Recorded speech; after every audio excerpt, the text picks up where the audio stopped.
Hey beautiful souls, it's your girl J Arias, and I want to do an energetic tap in on the late beloved Angus Cloud. And I apologize for the lighting and for the sounds and all that, but I had just got into Euphoria back when it came out. Probably wouldn't have been a good idea for me to watch it, probably would have triggered me, and yeah, but I have binge watched it in the last like month, and I gotta say my favorite character is Fez, okay? And then unfortunately I looked up Angus Cloud and he has passed away, okay? So I wanted to tap in with his energy because just looking at him I could tell that he was a good person. I know it's hard to be so sure if you don't know someone, but I could tell that he was a sensitive. You could just look at him and tell, okay? So how do I read, okay? I get downloads, angel numbers, sometimes I clarify with cards, which this one later on I did in this reading. And we'll look at his aura colors, because that can also tell you so much about someone's journey. Even though he's no longer here, I tapped into the aura colors of the main aura colors that this man had in his morphogenic field when he walked this earth and things like that. And then we'll look at his true sky side row and a little bit of his numerology, okay? But first we're going to go through with the blind read of what I got with the downloads and things like that. So let's get into this. This is my psychic opinion, entertainment purposes only. And I just want to say beautiful energy. And yeah, let's get into this. So instantly I said, was this a choice of free will? You know, because, you know, in the business, there's messy things that go down. I don't need to explain that. But I got an instant no. Okay, was this a choice of free will? No. Okay, was this etheric interference? And immediately got a yes. Okay, so he was dealing with entity attachments. And then I wanted to clarify, I'm like, are you sure this wasn't a person? And I instantly got a no. Okay, because you know things go on within the industry. So I asked him, when did this start for you with the drugs? 12 to 14, around those ages. And it started off with, you know, weed, molly, shrooms. That's what I picked up on. And it started as a friend thing, okay? And I pick up that he was very adventurous, and in his inner dialogue he was always on a journey, right? And he was always trying to live life to the fullest, okay? And what came through, and I don't know, his mom and dad will probably never see this, but please tell my mom that I love her, and I'm not angry. It's not her fault. He'll rest. I love her for eternity, and I'm thankful for all that my dad did. And I said, how did show business happen for you? You know, he was young, aspiring and seeking stardom. And I said, was this something that you wanted to do? Because we know some child stars, it's not always their choice, right? And yes, this is something he wanted to do. And what came through was, I was always a dreamer, you know, a performer, a visionary. I always loved to make other people laugh. You know, that gave me joy.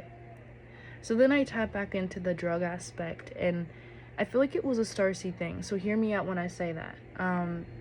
Personal journey that I went through, you know, I don't think I would have ever gone on drugs if I would have understood, you know, how in tune I was to people, if I would have understand that I was just sensitive. Do you know what I mean? And I had the tools to really navigate that and how to navigate the trauma. Because usually when people do drugs, it's about trauma or something like that.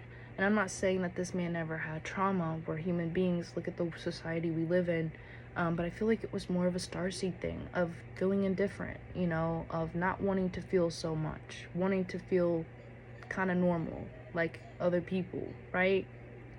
Some people are going to understand that, okay? And I asked, you know, did you know you were going to die? No, it was sudden. And then I got this feeling in my thymus, like between my throat and my heart. So I feel like he instantly went out through his thymus gland.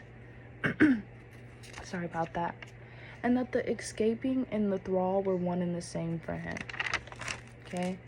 And I picked up that he was Lyran-hearted. So he's a Lyran starseed. And I also pick up on major Orion energies as well, and specifically Mintaka. And yeah, that the drugs were more of a starseed thing for him, you know, of just feeling indifferent, just not wanting to feel as much, right? And then I instantly got the download. It's almost like they anchored me more into the 3, into the 4 dimension. And I feel like a lot of us starseeds who have walked that road of addiction, we understand that, okay? And then I was thinking, you know, maybe like, was it because, you know, with the success that came with Euphoria, maybe with the more money, was that something that played into it? But it was amplified the night that, or the day that he lost his life. I feel like that was really, the energies around that was amplified with the recognition that came from Euphoria, because he was so sensitive, okay? And I'm asking, you know, where did this happen? At a gathering. So a gathering, it doesn't necessarily have to be some big ball or some party or a birthday party. It can literally just mean a place where there's a few people. There's just more than 1 or 2 people, right? But he was around personal people he trusted. And then I instantly got the download. It was very blunt. I took too much and I got too fucked up. Pardon my French. Allegedly, right? And then I pick up he has the archetype of the sacred trickster, right? So he's very sarcastic, trying to make the karmic, the very dense karma more lighter, right? Trying to make the poison into light, right? And I don't know if this was a nickname for him, and I hope I'm not being rude but Angus Beef. I don't know if someone, like a good friend of him, called him that or something, but that came through. And that he was a good friend to all, especially the people he came into contact with, the people that he held in reverence, the people that he loved. He was a good friend to them. So then I got the angel number 121. And obviously I don't know these off the top of my head. So I look up the meaning of it, and I'm like, how does this apply to what I'm picking up on, right? This is about harmony being restored within his soul essence. This is about integration of dualities between lifetimes. He's a birth number 10, so he was born on the 10th. This is about completion, okay? Completing cycles. This is about initiation after initiation after initiation, okay? And he's also a life path number 8. That's a very karmic, fated number to have. This is about, you know, material lessons. Mundane lessons with mundane things, earthly things, okay? Lessons around his abundance, around being successful. And I started to ask myself, like, did he live in a paradox of almost there? Like, I'm almost there, especially when he was coming up on his journey. And yes, but he was very optimistic, though, all the way through. So I feel like he kind of knew, like, you know, I was gonna do good things, you know, I was gonna be successful. And he also carried that archetype, which I'm not so sure if these are archetypes, but like, who's so sure anyway about anything? And I don't know. Anyways, the amplifier and the uplifter, okay? And then looking at his picture before I even looked at his true sky side row, I picked up on a lot of Cancer, Leo, and Sagittarian energies. So me translating that, sad boy, soft boy, intuitive, deeply intuitive. With the Leo, that's him being lion-hearted, being playful, being very fierce, right? And then with the Sagittarian energies that I picked up from him, that's him being adventurous, philosophical, reaching for something else, something new, a different journey, right? And then the Cancer, he was very vulnerable, okay? I would say he's an indigo child for sure. And the Leo energy in shadow, they don't like that. They don't like to be vulnerable. If you're a Leo, you understand that. If you got a sun, moon, Venus, Mars arising in Leo, you know, if you're operating from a shadow or your ego shadow, whatever, you know what I'm saying, you're not going to want to be seen as vulnerable or sensitive and things like that. So I feel like he kind of lived between that like longing of, and then like the Sagittarian energies, that brings in like him seeking something to understand, like, you know, his longing of, who am I? You know, what am I doing here? Why don't I feel one within myself, but I can believe and see the light for others, or they can see this in me, but I can't see this for myself? I feel like he lived in that kind of paradox, okay? Allegedly, right? Use your discernment with me, because I'm not God. You know, I could be wrong. And yeah. And I pick up that he had like a pretty decent upbringing. I got the download. My parents did everything perfect and right, the best to their ability. They did what they could do for me. And so I want to send my love and light to his parents. I know they may not ever see this, but I do feel like they're probably still heavily grieving. You never get over that. You lose a kid, you bury a kid, you're never the same. I've seen that with my grandma. It's like almost like he's a party boy, but with a shy, sensitive aura. And then in that paradox, you're going to lean towards some defense. And I think his defense or his coping mechanism was drugs, okay? So 131 came through too. And this tells me that, you know, he expressed what he came to say and be. He, I am, is the ones, 3 is expression. Then I asked him, did you come and complete what you were supposed to? And I got a clear yes. Okay, and I'm like, you went so young. What's going on with this? Okay, are you at peace? I asked him. Yes, and then I got healing chambers. Then I got the download. He was an ancestral anchor, an absorber, and an initiator for his family. So, what was your soul completing so soon? I have a lot of Virgo placements, so like I had to get to the bottom of it, y'all. So I immediately saw the angel number 133 as I asked this question, but then this is when I got my tarot deck out, just so I could, because as I started getting static and scattered mind, and I wanted to make sure what was mine, what was his energy, to be clear, right? To be precise as I can be, right? So the 7 of Pentacles, the Queen of Swords, and the High Priestess came out, and at the bottom of the deck was the 5 of Swords. Okay, so let's get to the angel number 133 before I get into breaking down the card spread. So 133 is a soul completion through creative service, a soul earth experience centered around embodying authenticity amidst chaos. Okay, he was very emotional, sensitive, and he was a sponge with no defenses, he didn't have the tools or the skills, okay? And I don't think he was walking around saying, I'm a starseed, or I'm an intuitive, or I'm an indigo child. Maybe he was, I don't know, but I don't think he knew these things about himself. So let's break down this spread, okay? It wasn't a direct spread, because I usually just freehand. So what came out? The 7 of Pentacles. This is his soul measured what he seeded through work and presence after he passed away. And the Queen of Swords tells me that he was an observer soul and a teacher of truth through experience. The High Priestess tells me that this was not random, it was guided, it was divinely enacted. And at the bottom of the deck, it was 5 of Swords. So this tells me earthly entanglements, his sense of truth just didn't fit the system. Again, starseed, typical starseed things, right? And maybe his soul just reached to the point of not wanting to play these distorted games anymore. You know, maybe it's like, I came to do what I needed to do. And then I kept getting like, you know, because I'm like, okay, is this mine? Because I just watched Euphoria, or is this not? Because I've had a whole day. But I kept getting, you know, he was very similar to Fez. And not in the, you know, had a hard life, thing like that, but just being the emotional anchor of the family, being the protector, being the nurturer, right?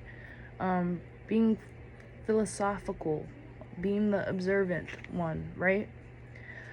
And I said, are you happy with your experience as Angus Cloud? Like connecting to his true soul essence. So I always connect to their higher Krystic council if I'm going to connect with somebody, right? I only want truth and love to come through, you know.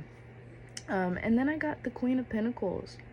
So this tells me that I don't really think he had many regrets, and there was an ease and integration of what was learned after he transitioned. And then I wanted to just kind of clarify, because I'm like, I got my cards out. Were you an emotional transmuter? And I mean, I got a clear yes. So, but here's the cards that I got. So I got 7 of Pentacles again, okay? So he processed what others couldn't in this life, and he took on others' unhealed emotions and karmic imprints to metabolize them through experience. And at the bottom of the deck was 6 of Wands, okay? So he feels seen, loved, respected, thank you. And I got this download because when I saw the 6 of Wands under the deck, I'm thinking like, oh, this is him wanting to come through to show him, share a message, to really share something with you guys. And he says, thank you to all who held space for my authenticity, who saw me for who I was. It wasn't easy for me to navigate in this world. The cheers, the love from the fans and the supporters were part of my healing. And he learned love endures pain in his life. Okay. So then I got the angel number 151. So this tells me that he shifted realities and came back to himself stronger and clearer. And then again, I got that download. I am Fez. And then I was like, I got the download. Was he a singer? And then after all this, I had looked up online, and I had seen that him and Zendaya, or like when I looked up his name to look up his birthday, I saw a thing where it said like him and Zendaya went to the same performing arts school together. So, was he a singer? I don't know. Okay. So, he was a performer and a show kid at heart. That did come through for me. And I got the angel number 212. So this tells me that this was the bridge of calm for him and finding solace again on a soul level. 222 came through. This is about peaceful realignment within his soul's journey, right? And I said, but it was all just starting for you, Angus. It was all just starting for you, right? And the cards that I got was the Tower, 9 of Wands, Justice card, Knight of Pentacles, the Knight, not 9, and 7 of Cups, and the Death card. And then on the bottom of the deck, I got 4 of Pentacles. So what does this tell me? This tells me he completed his curriculum through intensity, perseverance, and eventual equilibrium, right? And then I got the angel number 224. He came to do what he needed to do in this patriarchal system and society. So now let's look at his aura reading, okay? Sorry, I wrote down my notes and they're scattered and they're everywhere. But so starting towards the top, like looking at him in my mind's eye, I see that he's got violet and lavender. So this tells me, he's intuitive. He's a starseed. This is otherworldly connections. He was very spiritual. He was in divine rhythm as he was living. He was empathic. This is about psychic sensitivity. The third eye being open, right? Higher wisdom. On the flip side though, he was very prone to escapism, avoidance, fatigue, confusion. And if someone has violet in their aura, they can even be, if they're operating from their shadow, be very manipulative. And I don't pick that up from him, but that's there. That's also another interpretation of violet. Okay, so aquamarine, I picked up on that. That's a heart and throat coherence. Okay, so it tells you he spoke from the heart. What you saw is what you get. He was a peaceful communicator. He probably had a very soothing voice. He's probably very calm. Or like, let's say he didn't have a soothing voice and he was like in your face. The frequencies of his voice were healing to people, or what he said was healing. Okay, but he was prone to emotional avoidance. Okay, with the aquamarine hues. And he had an emerald heart activation. So this tells me that he is part of the Emerald Covenant, a part of the Emerald Ray. He did emanate from the blue flame. I did pick up on that. So he is an indigo child, right? This tells you that he's heart-centered. And on a collective level, he taught us something, And then I picked up on orange. So this tells me that he was hardworking. He was a sensationalist, right? He was successful, endearing, adventurous. And that's that inner child connection, okay? Sacral chakra themes within his life were prevalent. And then it kind of goes into like a peach, a light orange. And this tells me like he was very friendly. He was about his friendships, He was very creative, very warm, embracing, radiant, outgoing. He was very dedicated, loving, loyal to the ones that were in his life. And he brought people together. okay? And then red came through, and that was like more discreet, but it's there, you know. He is a warrior healer, he had a warrior heart. And there was a lot of ancestral debris and debt that he was clearing and working through, okay? And then also I want to talk about the texture of his aura. The texture of his aura, so I've noticed that usually like kids, they'll have more of a watery, flowing aura and things like that. But he always kind of had, you know, he was a healer. So what does this mean? He's a healer. He's someone who went with the flow. He was intuitive, empathic, easygoing, but he was prone to absorption, a lack of boundaries, and this is literally soaking up emotions like a sponge. And that's why I notice that a lot in kids' auras, is that they'll be more watery and flowy and open, and that's why, you know what I'm saying, they'll tell you kids are like sponges. They're not lying, okay? So that's for his aura reading. So his true sky placements, I'm briefly going to break these down because I didn't have a birth time, okay? I didn't have a birth time. So we're going off placements, okay? So he has Chiron and Virgo. So this tells me that he is a healer, okay? He was here to help bring awareness, something to the collective consciousness, which he did, okay?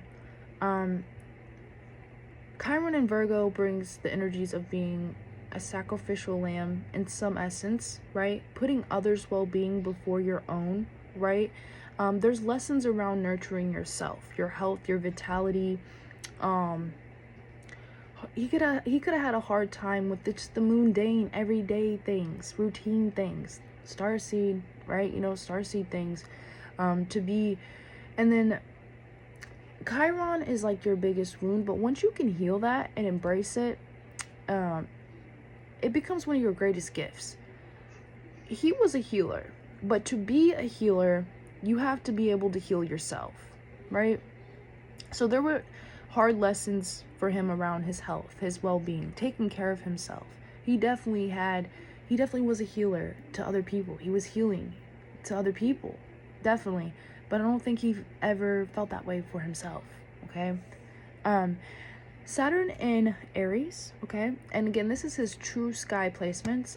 True sky side row. This is not side row. This is not tropical, okay? Saturn in Aries. So this is restriction, structure. That's Saturn. Aries, masculine energy, impulsivity, you know, things like that. So this is lessons around the patriarchy for him, you know. He was a warrior soul. Restriction. I felt like he felt very boxed in with his perception of who he was, of his identity, or maybe this was projected onto him of who he needed to be, right? He soaked that in. He was a sponge. You can't ignore it, looking at his chart and things like that, looking at his energy. And then he has his sun, looking at that chart, it's his sun on the ascendant. And I really want to believe that he does have his sun on the ascendant, or the sun is very, it is Leo energy. But anyways, if the sun is on his ascendant, I want to say it definitely makes a lot of sense, because that is him showing up and being exactly who he says he is. You know, there's no gimmick, there's no catch with it, right? He's dependable, and that he has a neutralizing, stabilizing force for those he encountered. Okay, so this would just confirm when I had got the download that he was a neutralizer, an amplifier, right? And he brought people together. And then also people who are like, you know, kissed by the sun, they'll have freckles on their face and things. So that would make sense. I'm not so sure if his sun is on his ascendant because we don't have a time, okay? But I wouldn't be surprised if he was born around noon area or something like that, where the sun is somewhere on his ascendant or close to it. And then he's got his North Node in Leo. So that's basically what we saw. He was destined for fame, for success, to be seen. He was a performer at heart, a lover. He had a big heart. You know what I'm saying? And I want to close this out. And I just want to say thank you so much, Angus Cloud, for your heart song, and for being you, and yeah, for sharing your vulnerability with the world. And you'll never be forgotten. love Fez to death. And if you watch Euphoria, I really do feel like he played that character so good is because he felt like Fez on the inside, you know? And I just want to send all my love and light to all those who, you know, grieve him. And yeah, I just hope you guys like this reading. I never try to be disrespectful and stuff like that, but I feel inclined to just tap into his energy, and I did, and all this came through. And like I said, beautiful energy. I feel like this is a typical case of a starseed or a sensitive, intuitive person just not having the tools and the skills and the coping mechanisms, the proper ones, to navigate through this life. And then plus, when you're put on such a collective, such a public role, a public stance. My son's so funny. But yeah, like it can get so dramatic and traumatic. So Omni-love, absolute healing. Until the next transmission.